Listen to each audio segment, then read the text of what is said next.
June 16ರಂದು HK. ಪಾಟೀಲರಿಗಾಗಿ ಬೃಹತ್ ಪ್ರತಿಭಟನೆ.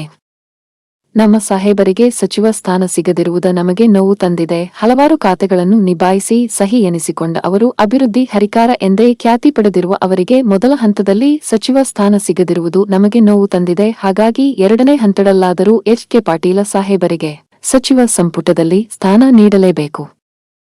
ಹಾಗಾಗಿ ಜೂನ್ 16ರಂದು ಗದಗ ನಗರದಲ್ಲಿ ಸುಮಾರು 15,000ಕ್ಕೂ ಹೆಚ್ಚು ಜನರಿಂದ ಬೃಹತ್ ಪ್ರತಿಭಟನೆಯನ್ನು ಗದಗ ಕಾಟನ್ ಸೆಲ್ ಸೊಸೈಟಿಯಿಂದ ಗಾಂಧಿ ವೃತ್ತ ಮಾರ್ಗವಾಗಿ ಮುಳಗುಂದ ನಾಕಾವರೆಗೆ ನಡೆಸಲಿದ್ದೇವೆ. ಕಾರ್ಯಕರ್ತರು ಹೆಚ್ಚಿನ ಸಂಖ್ಯೆಯಲ್ಲಿ ಸೇರಬೇಕೆಂದು ಅಜ್ಜನ್ನ ಉಗ್ಗಣ್ಣವರ ಕೇಳಿಕೊಂಡರು. ಎಲ್ಲರಿಗೂ ನಮಸ್ಕಾರ. ನಿಮಗೆ ತಿಳಿದಿರೋ ಹಾಗೆ ನಮ್ಮ ಎಚ್.ಕೆ. ಪಾಟೀಲ್ ಸಾಹೇಬರಿಗೆ ಮೊದಲೇ ಹಂತದಲ್ಲಿ ಸಚಿವ ಸ್ಥಾನ ತಪ್ಪಿದ್ದು ನಮಗೆ ಎಲ್ಲ ಉತ್ತರ ಕರ್ನಾಟಕಕ್ಕೆ ಬೇಸರ ಗೊತ್ತಿದ್ದಿದ್ದು ವಿಷಯವಾಗಿದೆ. ಅದೇ ರೀತಿ ನಾವು ಎಲ್ಲ ಹಿರಿಯರ ಸಮ್ಮುಖದಲ್ಲಿ 16ನೇ ತಾರೀಕು ಪ್ರತಿಭಟನೆಯನ್ನು ಮಾಡ್ತಾ ಇದ್ದೀವಿ. ನಮ್ಮ ಎಚ್.ಕೆ. ಪಾಟೀಲ್ ಸಾಹೇಬರು ಹಿಂದಿನ ಸರ್ಕಾರ ಇದ್ದಾಗ, ಸಿದ್ದರಾಮಯ್ಯ ಸರ್ಕಾರ ಇದ್ದಾಗ 2013ರಿಂದ 2018ವರೆಗೂ ಗ್ರಾಮೀಣಾಭಿವೃದ್ಧಿ ಪಂಚಾಯತ್ ರಾಜ್ ಸಚಿವರಾಗಿದ್ದರು. ಆಮೇಲೆ ಕಾನೂನು ಸಚಿವರಾಗಿದ್ದರು, ಮತ್ತು ಪ್ರವಾಸೋದ್ಯಮ ಸಚಿವರಾಗಿದ್ದರು. ಆಮೇಲೆ ಕೃಷಿ ಸಚಿವರಾಗಿಯೂ ಕೂಡ ಅವರು ಹುದ್ದೆಯನ್ನು ಇದು ಮಾಡಿದ್ದಾರೆ. ಆದರೆ ಈಗ ಒಂದನೇ ಸಂಪುಟದಲ್ಲಿ ಅವರಿಗೆ ಸಚಿವ ಸ್ಥಾನ ಕೊಡದೇ ಇದ್ದ ಕಾರಣ ಇಡೀ ಕರ್ನಾಟಕಕ್ಕೆ ಅಭಿವೃದ್ಧಿಯ ಆಗಲಾರದು ಅಂತ ನಾನು ಹೇಳೋದಕ್ಕೆ ಇಷ್ಟಪಡ್ತೀನಿ. ಅವರಿದ್ದರೆ ಅಭಿವೃದ್ಧಿ ಆಗುತ್ತೆ ಕರ್ನಾಟಕ, ಮತ್ತು ಎಲ್ಲ ಬಡವರ ಪರವಾಗಿ ಇದ್ದಂಥ ಒಬ್ಬ ನಾಯಕ ಅಂತ ಹೇಳೋದಕ್ಕೆ ನಾನು ಇಷ್ಟಪಡ್ತೀನಿ. ಅದೇ ರೀತಿ 16ನೇ ತಾರೀಕಿನ ದಿವಸ ಬೆಳಿಗ್ಗೆ 10 ಗಂಟೆಗೆ ಕಾಟನ್ ಸೇಲ್ ಸೊಸೈಟಿಲಿದ್ದ ಗಾಂಧಿ ಸರ್ಕಲ್ ಮತ್ತು ಭೂಮರೆಡ್ಡಿ ಸರ್ಕಲ್, ಗಾಂಧಿ ಸರ್ಕಲ್, ಟಾಂಗಾಕೂಟ್, ಆಮೇಲೆ ಜೋಡಮಾರುತಿ ಗುಡಿ ಮಾರ್ಗವಾಗಿ ಮುಳಗುಂದ ನಾಕಕ್ಕೆ ಬಂದು ಅಲ್ಲೇ ಪ್ರತಿಭಟನೆಯಾಗಿ ಮಾತಾಡಿ ಅಲ್ಲೇ ಮುಕ್ತಾಯಗೊಳಿಸ್ತೀವಿ ಅಂತ ಹೇಳೋದಕ್ಕೆ ಇಷ್ಟಪಡ್ತೀನಿ. ಎಲ್ರಿಗೂ ನಮಸ್ಕಾರ. ಬಹುಶಃ ಕರ್ನಾಟಕದ ಒಂದು ಇತಿಹಾಸವನ್ನು ನಾವು ಮೆಲುಕನ್ನು ಹಾಕಿದಾಗ ಒಬ್ಬ ಅಪ್ರಮಿತ ಒಬ್ಬ ಬಹಳಷ್ಟು ಜನಪರವಾಗಿರ್ತಕ್ಕಂಥ ಹಾಗೂ ಈ ಒಂದು ಸರ್ಕಾರದಲ್ಲಿ ಕೊಟ್ಟಂಥ ಇಲಾಖೆಯನ್ನು ಯಾರಾದರೂ ಒಬ್ಬ ಆ ಇಲಾಖೆಯ ಆಳ ಅಗಲವನ್ನು ಅರಿತುಕೊಂಡು ಸಮಾಜಕ್ಕೆ ಮತ್ತು ಜನರಿಗೆ ಆ ಇಲಾಖೆಯಿಂದ ಸಮಾಜಕ್ಕೆ ಏನು ಕೊಡ್ಬೋದು, ಆ ಇಲಾಖೆಯಿಂದ ಜನರಿಗೆ ಯಾವ ರೀತಿಯಾಗಿ ನಾವು ಕೆಲಸವನ್ನು ಮುಟ್ಟಿಸಬಹುದು ಅನ್ನುವಂಥ ಒಬ್ಬ ಏಕೈಕ ಸಚಿವ ಯಾರಾದರೂ ಇದ್ದರೆ ಸನ್ಮಾನ್ಯ ಶ್ರೀ ಎಚ್.ಕೆ. ಪಾಟೀಲ್ ಸಾಹೇಬ್ರಂತ ನಾನು ಇವತ್ತಿನ ದಿವಸ ಹೇಳಲಿಕ್ಕೆ ಇಚ್ಛೆಯನ್ನು ಪಡ್ತಾ ಇದ್ದೇನೆ. ಬಂಧುಗಳೇ, ಉದಾಹರಣೆಯನ್ನು ನಾವು ತಗೊಂಡಾಗ ಕಾನೂನು ಸಚಿವರಾಗಿ ಉತ್ತರ ಕರ್ನಾಟಕಕ್ಕೆ ಹೈಕೋರ್ಟ್ ಪೀಠವನ್ನು ತರುವುದರ ಮುಖಾಂತರ ಈ ಉತ್ತರ ಕರ್ನಾಟಕದ ಜನತೆಗೆ ನ್ಯಾಯವನ್ನು ಒದಗಿಸಿಕೊಟ್ಟಂಥ ಏಕೈಕ ಒಬ್ಬ ಮಹಾನ್ ವ್ಯಕ್ತಿ, ಮಹಾನ್ ನಾಯಕ ನಿಮ್ಮೆಲ್ಲರ ಒಬ್ಬ ಎಚ್.ಕೆ. ಪಾಟೀಲ್ ಸಾಹೇಬರು ಅಂತಂದು ಹೇಳಿಕೆ ನಾನು ಇಚ್ಛೆಯನ್ನು ಪಡ್ತಾ ಇದ್ದೇನೆ. ಬಂಧುಗಳೇ, ಇದರ ಜೊತೆಗೆ ಗ್ರಾಮೀಣಾಭಿವೃದ್ಧಿ ಸಚಿವರಾಗಿದ್ದಾಗ ಶುದ್ಧ ಕುಡಿಯುವ ನೀರನ್ನು ಯಾವ ಪ್ರಧಾನಮಂತ್ರಿಗಳು, ರಾಷ್ಟ್ರಪತಿಗಳು ಉಪಯೋಗ ಮಾಡುವಂಥ ಶುದ್ಧ ಕುಡಿಯುವ ನೀರನ್ನು ಕಟ್ಟ ಕಡೆಯ ಒಬ್ಬ ಪ್ರಜೆಗೆ, ಕೂಲಿ ಕಾರ್ಮಿಕರಿಗೆ ಆ ಒಂದು ಶುದ್ಧ ನೀರನ್ನು ಕೊಡುವಂತಹ ಕೆಲಸವನ್ನು ಇಡೀ ರಾಜ್ಯಕ್ಕೆ, ಇಡೀ ದೇಶಕ್ಕೆ ಮಾದರಿಯನ್ನಾಗಿ ಮಾಡಿರ್ತಕ್ಕಂಥ ಒಬ್ಬ ನಾಯಕರು ಎಚ್.ಕೆ. ಪಾಟೀಲ್ ಸಾಹೇಬ್ರವರು.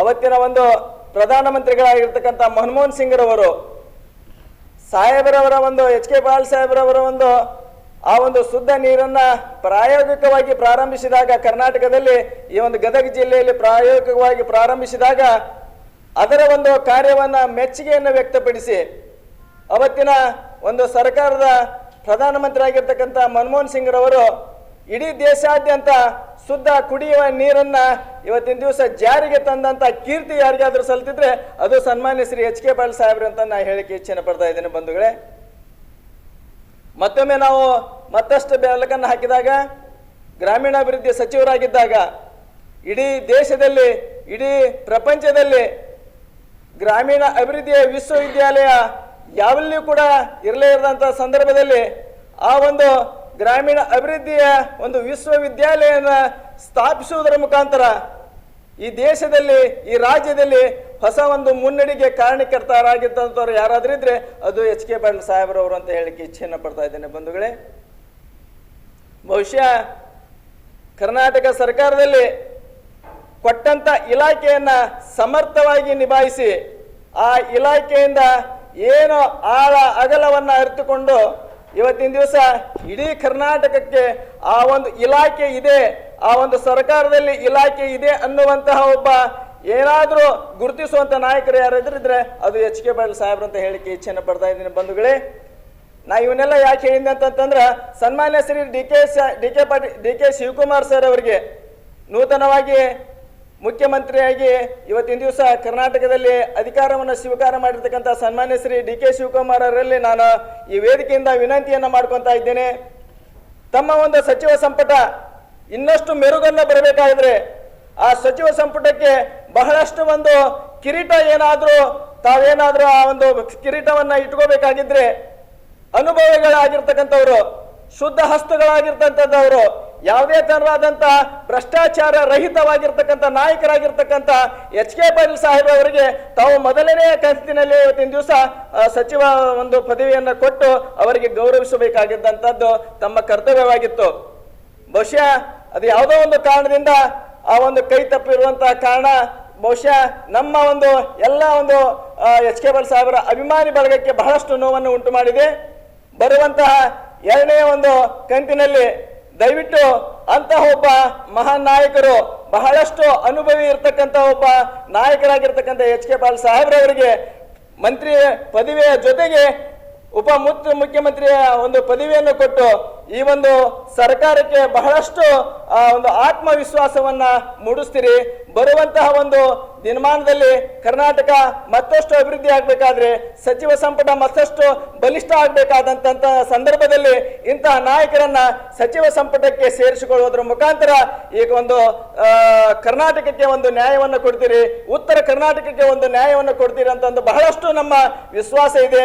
ದಯವಿಟ್ಟು ಆ ಒಂದು ಒತ್ತಾಯವನ್ನು ಮಾಡುವುದರ ಮುಖಾಂತರ ನಾಳೆ ನಿದ್ದಿನ ಕಾಟನ್ ಸೇಲ್ ಸೊಸೈಟಿಯಲ್ಲಿ ಎಲ್ಲ ನಮ್ಮ ಎಚ್ ಕೆ ಪಾಟೀಲ್ ಸಾಹೇಬರವರ ಒಂದು ಬಹಳಷ್ಟು ಅಭಿಮಾನಿ ಬಳಗ, ಸುಮಾರು 20 ರಿಂದ 25 ಸಾವಿರ ಅಭಿಮಾನಿಗಳು ಕೂಡುವುದರ ಮುಖಾಂತರ ಬಹುಶಃ ಬಹಳಷ್ಟು ಒಂದು 3-4 ಕಿಲೋಮೀಟರ್ ಇವತ್ತಿನ ದಿವಸ ಗದಗ ಶಹರದಲ್ಲಿ ಪಾದಯಾತ್ರೆಯನ್ನ ಮಾಡುವುದರ ಮುಖಾಂತರ ಬಹಳಷ್ಟು ಹಕ್ಕು ಒತ್ತಾಯವನ್ನು ನಾವು ಇವತ್ತಿನ ದಿವಸ ಎಚ್ ಕೆ ಪಾಟೀಲ್ ಸಾಹೇಬರವರ ಒಂದು ಅಭಿಮಾನಿಗಳಾಗಿ ನಾವು ಇವತ್ತಿನ ದಿವಸ ನಾಳೆ ದಿನ 10 ಗಂಟೆಗೆ ಮಾಡ್ತಾ ಇದ್ದೇವೆ. ಈ ಒಂದು ತಮ್ಮೆಲ್ಲರ ಮುಖಾಂತರ ಎಲ್ಲ ನಾನು ಅಭಿಮಾನಿ ಬಳಗಕ್ಕೆ ಬಹಳಷ್ಟು ಹೆಚ್ಚಿನ ಒಂದು ಪ್ರಮಾಣದಲ್ಲಿ ಆ ಒಂದು ಕಾರ್ಯಕ್ರಮಕ್ಕೆ ಬಂದು ಶಾಂತಿಯುತ ರೀತಿಯಿಂದ ಪಾದಯಾತ್ರೆ ಮುಖಾಂತರ ನಮ್ಮ ನಾಯಕರಾಗಿರ್ತಕ್ಕಂಥ ಎಚ್ ಕೆ ಪಾಟೀಲ್ ಸಾಹೇಬ್ರವರಿಗೆ ನಾವೆಲ್ಲರೂ ಕೂಡ ಬೆಂಬಲವಾಗಿ ನಿಲ್ಲೋಣ. ಬಹುಶಃ ಅವರು ಇವತ್ತಿನ ದಿವಸ ಮಂತ್ರಿ ಪದವಿ ಅವರಿಗೆ ಅವಶ್ಯಕತೆ ಇಲ್ಲ, ಸಚಿವ ಸಂಪುಟಕ್ಕೆ ಅವರ ಒಂದು ಅವಶ್ಯಕತೆ ಬಹಳಷ್ಟಿದೆ. ಆದ್ದರಿಂದ ನಾನು ನಮ್ಮ ಎಲ್ಲ ಇವತ್ತಿನ ದಿವಸ ಹೈಕಮಾಂಡ್ಗೆ ಆಗಿರ್ಬೋದು, ಮಾಜಿ ಮುಖ್ಯಮಂತ್ರಿಗಾಗಿರ್ತಕ್ಕಂಥ ಸಿದ್ದರಾಮಯ್ಯನವರಿಗೆ ಆಗಿರ್ಬೋದು, ಸಿಎಂ ಆಗಿರ್ತಕ್ಕಂಥ ಡಿ ಕೆ ಶಿವಕುಮಾರ್ ಆಗಿರ್ಬೋದು, ರಾಹುಲ್ ಗಾಂಧಿ ಅವರಿಗೆ ಆಗಿರ್ಬೋದು, ಎಲ್ಲ ನಮ್ಮ ಮಲ್ಲಿಕಾರ್ಜುನ್ ಸಾಹೇಬ್ರವ್ರಿಗೆ, ಖರ್ಗೆ ಸಾಹೇಬ್ರಿಗೆ ಆಗಿರ್ಬೋದು, ಈ ತಮ್ಮೆಲ್ಲರ ಮುಖಾಂತರ ಈ ಒಂದು ಅಭಿಮಾನಿ ಬಳಗದಿಂದ ಬಹಳಷ್ಟು ಒತ್ತಾಯವನ್ನು ಮಾಡುವುದರ ಮುಖಾಂತರ ಮುಂದಿನ ಒಂದು ದಿನಮಾನದಲ್ಲಿ ಕೊಡಲೇಬೇಕು, ಅವರಿಗೆ ಸಚಿವ ಸ್ಥಾನವನ್ನು ಕೊಡಲೇಬೇಕು ಅಂತಂದು ಇವತ್ತಿನ ದಿವಸ ಬಹಳಷ್ಟು ಗಟ್ಟಿ ದನಿಯಿಂದ ಇವತ್ತಿನ ದಿವಸ ನಾವು ಒತ್ತಾಯವನ್ನು ಮಾಡ್ತಾ ಇದ್ದೇವೆ ಬಂಧುಗಳೇ. ಅದರಿಂದ ಎಲ್ಲ ಒಂದು ಅಭಿಮಾನಿ ಬಳಗ ನಾಳೆ ದಿನ ಆ ಒಂದು ಕಾರ್ಯಕ್ರಮಕ್ಕೆ ಆಗಮಿಸಿ ಕಾರ್ಯಕ್ರಮವನ್ನು ಯಶಸ್ವಿಗೊಳಿಸಬೇಕೆಂದು ತಮ್ಮಲ್ಲಿ ನಾನು ವಿನಂತಿಸಿಕೊಳ್ತಾ ಇದ್ದೇನೆ. ಧನ್ಯವಾದಗಳು.